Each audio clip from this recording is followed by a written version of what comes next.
ఒక అమానుషమైన విషయం వెలుగులోకి వచ్చింది.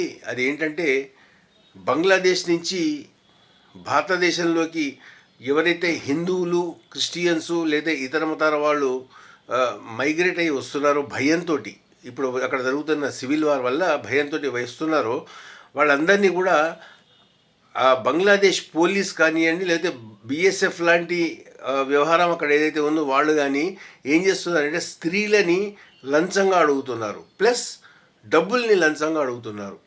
స్త్రీలను అనుభవించి, స్త్రీలను పాడి చేసి, మహిళలను పాడి చేసి డబ్బుల్ని తీసుకుని వాళ్ళని వదిలేస్తున్నారు, వాళ్ళ సాగుకి వాళ్ళని వదిలేస్తున్నారు.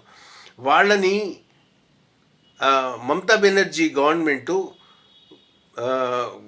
బెంగాల్లోకి రానియడానికి నిరాకరిస్తోంది. వాళ్ళు బెంగాల్లోకి రావడానికి వీల్లేదు అని చెప్పేసి చెప్తోంది. ఇది ఎంతవరకు న్యాయమో, ఎంతవరకు వెళ్తుందో భగవంతుడికి